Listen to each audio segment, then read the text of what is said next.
할렐루야. 여러분이 잘 아는 출애굽기 3장 14절 말씀 기억나시죠? 에후에 아쉘 에후에 나는 스스로 있는 자니라. 모세가 하나님께 하나님, 제가 바로왕 앞에 서게 되면 그가 너는 누가 보내서 왔느냐, 보낸 자 이름이 뭐냐고 물어보게 되면 내가 그를 어떻게 하나님을 속여야 됩니까? 라고 질문했을 때 하나님은 나는 스스로 있는 자야, 에후에 아쉘 에후에라고 얘기합니다. 이것은 미완료형으로 표현되었습니다. 그때 당시 수천 년 전에 모세에게 말한 말씀이지만 이 말씀은 그 당시 완료된 말씀이 아니라 미완료형으로 언젠가 완료될 말씀으로, 나는 스스로 있는 자라는 것이 언젠가 완성될 말씀으로 그에게 주었습니다. 그러면 언제 완성이 될까요? 바로 그날에 완성이 되는 것 아닙니까? 그날이 언제입니까? 바로 그날이라고 말씀하신 성경 구절이 요한복음 14장 20절입니다. 내가 너희 안에, 너희가 내 안에, 이런 말이 있지 않습니까? 바로 그날에 우리 안에서 나는 스스로 있는 자라고 하는 그 하나님 자신의 소개가 우리 가운데서 이루어지는 것을 말씀하고 있는 것입니다. 그래서 미완료형으로 표현을 한 것입니다. 우리 히브리어에 나라고 하는 1인칭이 두 개의 단어로 표현됩니다.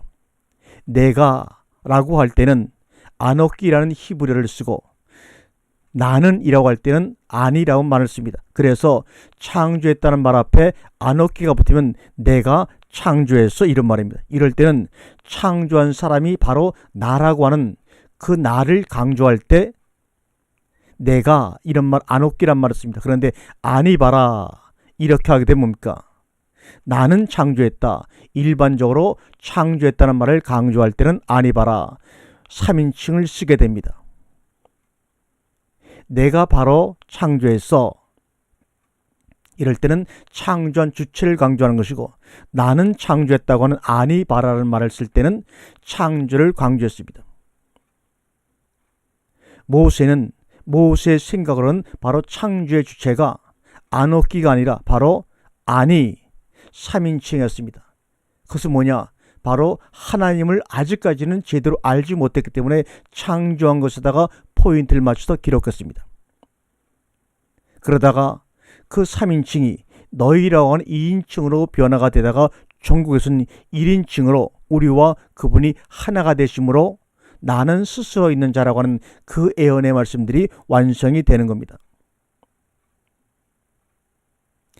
내가 너희를 지명하여 불렀나니 라고 하는 하나님의 명령에서 결국 신약에 와서는 예수님을 통해서 그리스도 안에서 우리가 나들 오리라고 하는 1인칭으로 그분과 하나가 됩니다. 아노키와 아나, 내가, 나는, 우리말 주격조사를 보게 되면 가와 이가 있고 는이 있고 은이 있습니다. 근데 가와 이, 는과 이는 차이점이 있습니다. 이 가나 이라고 하는 주격조사는 강조를 의미합니다. 그러나 는이나 은은 일반적인 사실을 서술할 때 쓰는 주격조사입니다. 그래서 내가 창조했다, 아노키 바라는 창조한 사람이 바로 나라고 하는 주어를 강조합니다. 그러나 아니 바라, 나는 창조했다고 말할 때는 나는 일반적으로 창조했다는 동사를 강조합니다.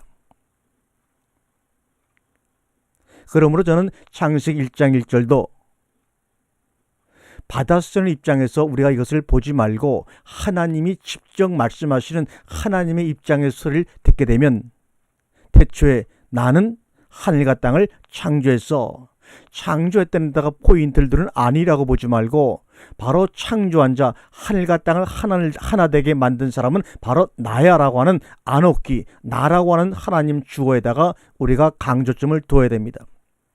이스라엘 백성들은 감히 하나님이라는 말을 쓰지를 못했습니다. 그래서 대개 문장을 보게 되면 동사부터 시작합니다. 봐라 이렇게요. 그러나 그 앞에 바로 주어를 쓴다면 아니라고 하는 말을, 나는 이란 말 쓰지 말고 내가 이 아노키 봐라, 태초에 메레시티 아노키 봐라, 이렇게 쓰면 어떨까? 모세를 통해서 전해드린 그 하나님이 아니라 바로 모세에게 직접 들려줬던 것처럼 나에게 직접 들려주신 그 나는이라고 하는, 내가라고 하는 아노키란 그 주어를 마음속에 품고 그 말씀을 듣기를 바랍니다. 와요멜 바라, 그 앞에 말이죠. 우리에게 제3자로 존재하고 제3자로 창조하셨던 당신이, 하나님이 나라고 당신을 드러내면서 너희와 하나 되어 우리 속에서 스스로 있는 자로 증거하시고 경험케 하셔서 영광을 받으시기를 원하시는 것을 여러분 믿으시기를 바랍니다. 알기를 바랍니다. 어디서 와서 어디로 가는지도 모르는 인생들이 뭐가 바쁘긴 그리 바쁘다고 그렇게 불평하고 불만하고 불안해 하십니까? 이 태초도 모르는 인간들이요. 어디서 와서 어디로 가는지 모르기 때문에 오랜 수천 년부터 인간에게는 철학을 하는 그런 시간이 있었습니다. 왜 어디서 와서 어디로 가는지 모르는 인생이 되었을까요? 이 지구라는 땅덩어리에 던져진 인간들은 누구도 막론하고 단 0.0001%도 자신의 의지와 자신의 선택으로 이 지구에 떨어진 적이 없기 때문입니다. 그런 사람이 아무도 없기 때문에 어디로 와서 어디로 가는지도 모르고 눈을 떠보니 여기가 어디야? 눈을 가보니 또 여기는 어디야? 그래서 성경은 하나님이 자신을 계시하심으로 말미암아 자신을 우리에게 알리려고 하는 것보다도 하나님을 알므로 말미암아 그 속에서 자신의 삶을 깨닫고 내가 어디로 와서 어디로 가는지를 알게끔 자신의 삶을 해석해 가도록 우리에게 은혜를 베푸신 것이 바로 성경 말씀입니다. 하나님이 내 앞에 있다. 그분이 멀리 있다고 생각들건 가까이 있다 생각들건 하나님이 내 앞에 있다 그러면 사람은 든든해야 합니다. 그런데 그 내 앞에 있다고 생각했던 하나님이 내 안에 들어와서 나와 하나가 됐다고 말씀을 하니까 그때부터 사람들은 불안해하고 불만스러워지고 의심을 하기 시작합니다. 그래서 결국 아론을 통해서 광야에서 금송아지를 만들어버리고 말지 않습니까? 이것이 바로 인간입니다. 그래서 많은 목회자들이 아직까지도 인간의 그런 감정을 알기 때문에 자기들 앞에 있는 하나님에 대해서는 얘기해도 우리 안에 들어와서 우리와 하나 된 하나님에 대해서는 전혀 얘기하지를 않고 있습니다. 왜요? 본인들 스스로도 불안해하고 의심하고 두렵기 때문입니다. 어느 분이 저에게 이런 말씀을 합니다. 목사님, 목사님이 하신 말씀을 들으면, 아니면 세상의 목사님들의 말씀을 주일날 듣고 교회 문을 나서기만 하면 말씀이 기억이 안 돼요. 내가 아직까지도 믿음이 없나 봐요. 은혜가 안 되었던 모양이죠? 아닙니다. 말씀이 기억이 안 되신다고요. 애초부터 말씀을 대강 대충 아니면 말씀을 전할 때 딴 생각을 하고 있었다 그러면 몰라도 그렇지 않다면 말씀이 기억 안 되는 것이 하나님의 은혜요 정상입니다. 당연한 것입니다. 기억을 하고 있다는 자는 거듭나지 못한 자입니다. 왜요? 여러분의 진정으로 양식을 먹었다면 당연히 기억을 못하죠. 그러나 몸은 알고 있는 것입니다. 그래서 몸을 통해 표현되게끔 되어 있는 것입니다. 여러분이 어머님들이 해주신 그 음식, 그거 여러분 기억합니까? 그리고 어떤 음식은 어떤 양분이 있고 어떤 음식은 어떻게 줬다고 그것을 기억하십니까? 아무것도 기억 못하지만 여러분의 몸이 알기에 몸을 통해 부모님의 은혜와 그 사랑에 보답하며 사는 것 아닙니까? 하나님 말씀도 마찬가지입니다. 기억하는 자들은 단지 머리의 자아내나 운에 기억하고 있는 것이지만 그것을 양식으로 먹은 자들은 온몸의 사지백체 혈액의 순환을 통해서 온몸을 통해 하나님의 영광을 드러내는 날마다 죽는 삶을 살면서 30배, 60배, 100배의 열매를 생산해 내는 것 아닙니까? 제가 100권 이상의 책을 썼고 이 유튜브상에 1500개 이상의 영상을 올렸습니다. 그것을 우리가 A4 용지로 말하면 45,000페이지가 넘는 어마어마한 분량입니다. 그런데 저는 어떤 경우에도 책을 썼다고 말하지 않습니다. 내가 그 안에 있는 양식을 먹은 것입니다. 다만 그 양식을 먹고 다시 나누고 싶어서 먹은 것을 토해 낸 것입니다. 그것이 유튜브를 통해 여러분이 보고 있는 동영상이요, 또한 전자책을 통해서 여러분이 읽고 있는 바로 그 내용입니다. 그것은 내가 양식을 먹은 것을 여러분과 함께 먹기 위해 밖으로 다시 토해 낸 것입니다. 그래서 성생이 되지 말고 아버지가 되라고 하신 것입니다. 아버지는 양식을 먹이는 자요, 성생은 책을 쓴 자이고 책 내용을 가리키는 자입니다. 저는 이러한 생각에 충격을 받았습니다. 아프리카의 동북아의 기근과 가난으로 굶어 죽고 그 제대로 먹지 못해서 영양실조로 질병에 걸린 아이들이 얼마나 많이 있습니까? 그 아이들 한 명 한 명이 한 달에 2만 원도 안 되는 돈을 가지고 그들을 돕는다면 그들의 영양의 모든 문제를 해결할 수 있다고 합니다. 10명이면 20만 원입니다. 많은 사람이 힘을 합쳐 지금도 도와주고 있지만, 그러나 정작 대부분의 사람들은 내 아들이 나이키 운동을 원한다면 그것이 20만 원이 할지라도 그것을 위해서는 야근도 하고 알바도 할 수 있지만, 그 기근으로 기아로 고통당하는 그들을 위해서 우리가 한번 알바를 해본 적이 있습니까? 그들만을 위해서 내가 알바한 돈에서 일정액을 떼어 모아서 그들에게 보내주겠다는 마음에 감동이 있습니까? 그런 마음조차도 없으면서 우리는 무슨 구원 타령이며 하나님을 향하여 무엇을 쏟아내고 있습니까? 고린도전서 13장을 사랑장이라고 말들 합니다. 그런데 사랑장이라고 말하는 고린도전서를 읽어보게 되면 사랑은 명사로 나옵니다. 이 명사라고 하는 것은 존재라는 뜻입니다. 동사로 한 번도 나온 적이 없습니다. 그런데도 고린도전서 13장을 읽어나가면서 한 번도 사랑을 동사로만 생각하고 실천하고 자기의 힘으로 그것을 이루려고만 하지, 내가 사랑이신 그 존재가 내 안에 들어와서 나를 사랑하는 아가페 토이로 만든다고 하는 것에 대해서는 한 번도 관심을 갖고 깨달은 적이 없습니다. 사랑은 하나님이라는 그 존재를 말합니다. 그분이 내 속에 들어왔을 때 내가 사랑하는 자들 아가페 토이가 되는 것입니다. 우리는 예배를 날마다 드리고 혹은 주일날마다 드립니다. 성경책을 옆에 끼고 예배당에 가서 설교를 듣고 기도하고 찬양하고 그러면 예배를 드리고 왔다고 생각합니다. 또 나름대로 기분이 좋고 감정이 풍부해지면 더욱더 은혜 받아 왔다고 얘기합니다. 그러나 참 예배가 무엇일까요? 나와 내가 남이고 알지 못하는 사이지만 너와 내가 둘이지만 하나가 되는 경험의 출발점이 바로 예배입니다. 그래서 예배는 만남의 신비가 있는 것입니다. 나와 원수지간이었던 예수가 나와 그리스도로 하나가 되고, 막연히 알지 못한 너와 내가 그리스도 안에서 하나가 됨을 겸비하는 만남의 신비가 있는 설레임과 들뜸의 장소, 울림의 장소가 바로 예배드리는 바로 그 시간입니다. 그런데 여러분 한번 돌아보세요. 과연 그런 예배가 이루어지고 있는지, 예배도 끼리끼리 드리고 있다는 이 꼴 하나님이 보시고 얼마나 가슴 아파하실까요?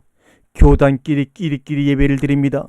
그것도 모자라서 개교회끼리 끼리끼리 예배를 드립니다. 그것도 모자라서 그 안에서도 또 끼리끼리 낄낄거리며 예배를 드립니다. 이거는 예배가 아닙니다. 칼빈은 말하기를 바울은 인류가 창조된 목적이 하나님을 찾기 위해서라고 말하고 있습니다. 일부분 맞는 말이지만 저는 거기에 온전히 동의할 수 없습니다. 어떻게 인간이 하나님을 찾기 위해서 인류가 창조가 되었을까요? 하나님이 우리를 찾아와 주시고 자신을 하늘의 씨앗이 되어 죽음으로 말미암아 열매를 우리에게 주셔서 우리 안에 들어오시어 나를 알게 하시고 하나님께 영광을 돌리게 하는 겁니다. 내가 진정 어디서 와서 어디로 가는지 나를 알아가면 알아가는 것이 풍부할수록 하나님께 영광이 되는 것이지, 내가 어떤 내심으로 내 능력으로 나를 드러내면서 하나님을 위해서 무슨 일을 함으로 말미암아 성취함으로 말미암아 영광을 돌리는 것이 아닙니다. 그러므로 요즘 말하는 간증을 한번 고민해 볼 필요가 있습니다. 우리 옛날 속담에 오늘 할 일을 내일로 미루지 말자고 하는 속담이 있습니다. 과거에는 이 말이 참으로 학교에서 많은 학생들에게 가르침을 주었습니다. 그러나 저는 이렇게 말합니다. 오늘 할 일을 내일로 미루자고 말합니다. 그러나 단 거기에는 조건이 있습니다. 미뤄야 하는 일을 미루자 그 말입니다. 절망하고 포기하고 미워하고 싶은 마음 내일로 미룰 겁니다. 정말로 해야 할 일은 아무 부담 없이 그래 내일 하지 뭐 하면서 진정 미뤄야 할 일들은 미루지 못하고 거기에 붙잡혀 힘들어합니까? 내일 일은 내일이 염려한다고 말합니다. 내일의 일은 우리가 염려하는 것이 아니라 내일이라고 하는 그 날이 염려하도록 하나님이 우리를 만들어 놓으셨습니다. 완전이라고 하는 것은 온전히 이루어진 상태가 아니라 시시각각 새로운 창조의 과정입니다. 1241년 이규보라는 선비가 동국 이상국집에서 부처님 말씀에 본래 얻고 잃는 것도 없고 잠시 머물 뿐이라는 얘기를 한 적이 있습니다. 진정한 완전이란 완전한 상태에 머물지 않는 것입니다. 우리가 성경에 성령님이 아니고서는 예수를 주라고 하실 수 없다. 여기서 주는 바로 그리스도를 말씀하죠. 그러므로 성령이 아니고는 예수를 그리스도라고 할 수가 없다고 분명히 못 박아 선언했습니다. 이 말씀은 예수 그리스도를 예수를 그리스도로 영접할 수 없다는 말입니다. 성령이 아니고서는 예수를 믿을 수는 있으나 예수 이름을 사용할 수 있으나 그러나 그 예수를 그리스도로 우리 안에 영접할 수는 없다는 것입니다. 예수 십자가에 죽으심하면 우리는 당연히 제사함을 이걸로 떠올립니다. 그러면서 누구든지 그 이름을 믿기만 하면 이것은 일반적인 은혜입니다. 누구도 제한이 없습니다. 빛과 물과 공기를 아무 조건 없이 이 지구상 대기 속에 풍부하게 만들어 우리에게 공급해 주는 것처럼 누구든지 이 지구상에 사는 인간이라면 누구든지 믿기만 하면 일반적인 은혜입니다. 그러나 그것만 가지고는 하늘들이 될 수가 없고 하나님의 나라에 들어갈 수가 없습니다. 제사함이란 무엇입니까? 더럽혀져서 거기에 음식을 담을 수 없는 그릇을 깨끗이 씻기는 것입니다. 씻기는 목적은 뭡니까? 거기에 가장 좋은 보화를 담으려고 하는 것 아닙니까? 그런데 우리는 제사함 받고 그릇을 깨끗이 씻어놨지만 거기에 가장 귀한 법에 그리스도를 담으려고 하지 않습니다. 그래서 그 깨끗하게 씻었으나 그 안에 채워진 것이 없어서 7명의 더 악한 영들이 와서 그 사람의 상태가 전부 더 심해졌다고 하는 말씀이 복음서에 있습니다. 보화를 씻겨진 그릇에 제사함 받은 그릇에 그리스도를 담는 것, 이것이 바로 구원의 완성이요 하나님의 작정입니다. 그런데 예수가 십자가에 죽으신 것을 믿는 자들은 많습니다. 이런 자들이 바로 잔치의 청함을 받은 자들입니다. 그러나 죽은 자들 가운데서 부활하신 그리스도를 영접하는 이들이 바로 많은 청함받은 자들 가운데서 소수의 택함받은 자들입니다. 그래서 주님이 말씀하시길 내가 다시 오면 세상에서 믿음이 있는 자들, 택함을 받은 자들을 볼 수 있겠는가 하신 것입니다. 그 이유는 듣고 깨닫지를 못해서입니다. 말씀은 날마다 들으나 인터넷만 틀면, 방송만 틀면 어디서든지 말씀이 흘러나오는데 그 말씀을 전하는 자나 듣는 자가 그 말씀을 듣고 묵상하고 깨닫지 못해서 청함은 받았으나 택함의 자리로 들어가지를 못하는 것입니다. 아멘.